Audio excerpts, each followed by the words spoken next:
அன்னை தகவல் சேனலில் இன்றைக்கி என்ன பார்க்க போகிறோம் அப்படின்னா, தமிழ்நாடு டாக்டர் ஜே ஜெயலலிதா மீன்வள பல்கலைக்கழகத்தில் பணி அப்படின்னு சொல்லியிருக்காங்க. ஃபிஷரிஸ் யூனிவர்சிட்டியில் எம்ப்ளாய்மெண்ட் டைப் என்ன அப்படின்னா கான்ட்ராக்ட் பேசிஸ் அப்படின்னு சொல்லியிருக்காங்க. மொத்தம் எத்தனை போஸ்டிங் கால்ஃபர் பண்ணியிருக்காங்க அப்படின்னா 13 போஸ்டிங் கால்ஃபர் பண்ணியிருக்காங்க. என்னென்ன போஸ்டிங் அப்படின்னா manager, project assistant, electrician, field assistant posting அப்படின்னு சொல்லியிருக்காங்க. பிளேஸ் ஆஃப் போஸ்டிங் எங்கே அப்படின்னா நாகப்பட்டினம் அப்படின்னு சொல்லியிருக்காங்க. மெத்தட் ஆஃப் செலெக்ஷன் எப்படி தேர்ந்தெடுக்கிறாங்க அப்படின்னா விண்ணப்பிக்கிறவங்களில் மெரிட் லிஸ்ட்டு செலக்ட் பண்ணுறாங்க. அந்த மெரிட் லிஸ்ட்டில் செலக்ட் பண்ணவங்களுக்கு டைரக்ட் இன்டர்வியூ மூலியமாக எடுப்போம் அப்படின்னு சொல்லியிருக்காங்க. என்னென்ன போஸ்டிங், சேலரி என்ன, எஜுகேஷ்னல் குவாலிஃபிகேஷன் என்ன அப்படிங்கிறத ஒன் பை ஒன்னாக பார்க்கலாம். ஃபஸ்ட்டு ஹாட்சரி மேனேஜர் ஒரு போஸ்டிங் கால்ஃபர் பண்ணியிருக்காங்க. Salary 30,000. Master of fishery science in aquaculture முடித்தவங்க, அல்லது எம்எஸ்சி ஆக்வாகல்ச்சர் முடித்தவங்க, அல்லது MSc life science with at least 3 years of marine fishery breeding experience இருக்கிறவங்க இதுக்கு விண்ணப்பிக்கலாம் அப்படின்னு சொல்லியிருக்காங்க. செகண்டு ப்ராஜெக்ட் அசிஸ்டன்ட் ஒரு போஸ்டிங் கால்ஃபர் பண்ணியிருக்காங்க. சேலரி 12,000.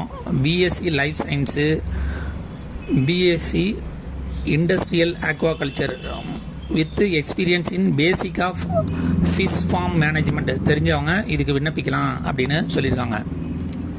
தேர்டு எலக்ட்ரீஷியன் ஒரு போஸ்டிங் கால்ஃபர் பண்ணியிருக்காங்க. Salary 12,000. Diploma in electrical and electronics engineering with 3 years experience இருக்கிறவங்க இதுக்கு விண்ணப்பிக்கலாம். அப்படி இல்லை அப்படின்னா ITI in electrician with 5 years experience இருக்கிறவங்க இதுக்கு விண்ணப்பிக்கலாம் அப்படின்னு சொல்லியிருக்காங்க. அடுத்து ஃபீல்டு அசிஸ்டன்ட் 10 போஸ்டிங் கால்ஃபர் பண்ணியிருக்காங்க. 8வது pass and above capable of handling marine fisheries and conducting larval rearing தெரிஞ்சவங்க இதுக்கு விண்ணப்பிக்கலாம் அப்படின்னு சொல்லியிருக்காங்க. ஆன்லைனில் விண்ணப்பிப்பதை எவ்வாறு சமர்ப்பிப்பது அப்படிங்கிறதுக்கு மேற்கண்ட தகுதிகளை கொண்ட ஆர்வமுள்ள விண்ணப்பதாரர்கள் தங்கள் விரிவான சிவி, அதாவது கரிக்குலம் விட்டே அல்லது பயோடேட்டா, ரெசியூம், தேவையான துணை ஆவணங்களுடன் பிடிஎஃப் ஃபார்மேட்டில் mcesa@tnfu.ac.in அப்படி இல்லைனா dsa@tnfu.ac.in அப்படிங்கிற 2 மெயிலுக்கு 5/8/2025 மாலை 5 மணிக்குள் சமர்ப்பிக்கலாம் அப்படின்னு சொல்லியிருக்காங்க. விண்ணப்பம் கடைசி நேரத்துக்கு பிறகு பரிசீலிக்கப்படாது அப்படின்னு சொல்லியிருக்காங்க. விண்ணப்பதாரர்கள் இயக்குநரகத்திலிருந்து அழைப்பு கடிதம் கிடைத்தவுடன் நேர்காணலில் கலந்து கொள்ள வேண்டும் அப்படின்னு சொல்லியிருக்காங்க.